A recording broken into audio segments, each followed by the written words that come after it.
ഇന്ന് നമ്മൾ നെല്ലിക്ക കൊണ്ട് ഒരു ലേഹ്യമാണ് ഉണ്ടാക്കാൻ പോകുന്നത്. നെല്ലിക്കയ്ക്ക് വളരെ വില കുറവുള്ള സമയമാണ്.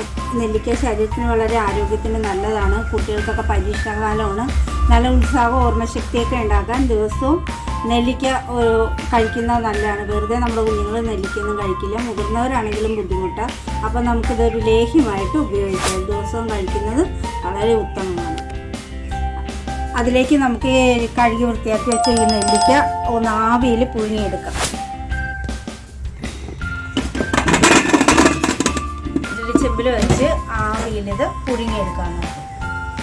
ആവിയിൽ വെന്ത നെല്ലിക്ക ഇതുപോലെ നമുക്ക് കുരു കളഞ്ഞെടുക്കാൻ. ഇതാ ഇങ്ങനെ നിൽക്കിയാൽ മതി, കുരു പുറത്ത് വരും. വളരെ എളുപ്പമാണ്. ഇങ്ങനെ നമ്മൾ എടുത്ത ശേഷം ഇത് മിക്സിയിലിട്ടൊന്ന് അരച്ചെടുക്കണം. കുരു കളഞ്ഞെടുത്ത് നമ്മുടെ നെല്ലിക്ക ഇനി നമുക്കിത് മിക്സിയിലിട്ടൊന്ന് അരച്ചെടുക്കാം. നെല്ലിക്ക നമ്മൾ മിക്സിയിലിട്ട് ഒന്ന് അരച്ചെടുത്തിട്ടുണ്ട്. ഇനി ഇത് നമുക്ക് ചട്ടിയിലേക്കിട്ട് ശരിയാക്കാം. അതിലേക്ക് കുറച്ച് ശർക്കര നീര് ഒഴിച്ചു കൊടുക്കാം.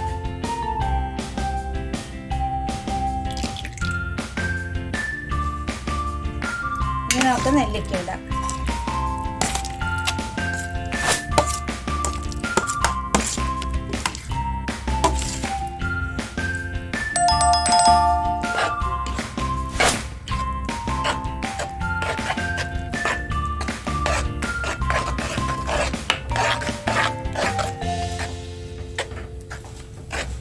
നന്നായിട്ട് ഇളക്കി യോജിപ്പിച്ച് വറ്റിച്ചെടുക്കും.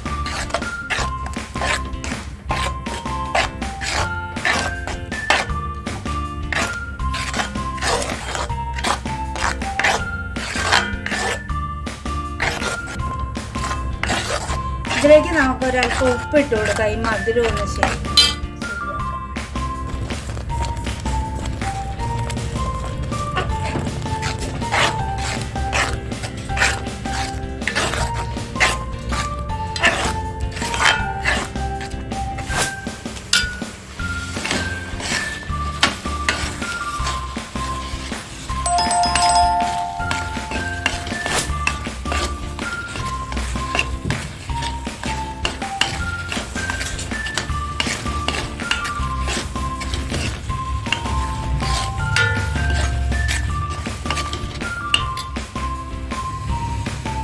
ആ ശർക്കര അത് ആയി വരുമ്പോഴത്തേക്ക് നമുക്കിവിടെ കുറച്ച് നെയ്യ് ഒഴിച്ച് എള്ള് വറുത്തെടുക്കാം. എള്ള് രക്തം ഉണ്ടാകാൻ വളരെ നല്ല ഒരു സാധനമാണ്.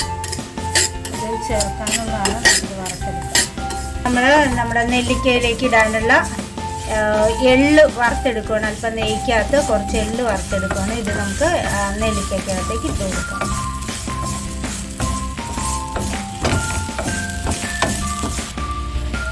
നമ്മൾ നെയ്ക്കകത്ത് വറുത്തെടുത്ത എള്ള് ഇതിനകത്തേക്ക് ചേർത്ത് കൊടുക്കുകയാണ്.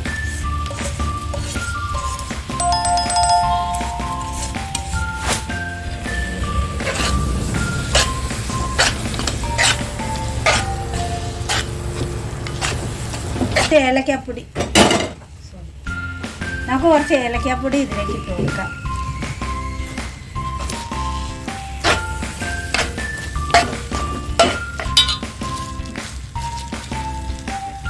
ഇനി ഒരല്പം ഇഞ്ചിയും കൂടി ചേർത്ത് കൊടുക്കാം.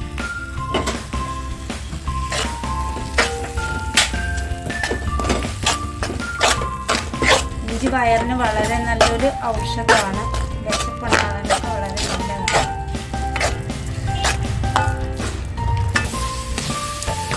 നമ്മുടെ ലേഹ്യം ഏതാണ്ട് ശരിയായിക്കൊണ്ടിരിക്കുകയാണ്. ഇതിലേക്ക് നമുക്ക് ഇഷ്ടമുള്ള എന്ത് സീഡ് വേണമെങ്കിലും ഇട്ട് കൊടുക്കാം. മറ്റേ മത്തങ്ങയുടെ സീഡോ പംകിൻ സീഡ് എന്ന് പറയില്ല, അതോ പിന്നെ സൂര്യകാന്തി സീഡ്.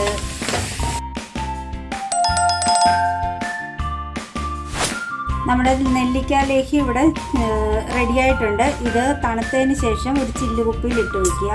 2 ദിവസം കൂടുമ്പോൾ ഒന്ന് ചൂടാക്കിയാൽ കുറേ കാലം ഉപയോഗിക്കാൻ പറ്റും. കുട്ടികൾക്കാണെങ്കിലും ഇത് 1/2 സ്പൂൺ വീതം എല്ലാ ദിവസവും രാവിലെ മുതിർന്നവരും കുട്ടികളും കഴിക്കുക. ശരീരത്തിൻ്റെ ആരോഗ്യത്തിനും ബുദ്ധിക്കും ഊർജ്ജസ്വലതയ്ക്കും ശരീരം വേദനകൾക്കും എല്ലാത്തിനും വളരെ നല്ലതാണ്. നമ്മുടെ വീട്ടിൽ തന്നെ നമുക്കുണ്ടാക്കി ഉപയോഗിക്കാൻ പറ്റുന്ന നല്ലൊരു ലേഹ്യമാണിത്.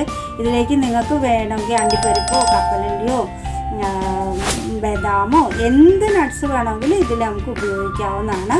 നിങ്ങളിതെല്ലാവരും ഉപയോഗിച്ച് നോക്കണം. ഇത് വളരെ ആരോഗ്യപ്രദമാണ്.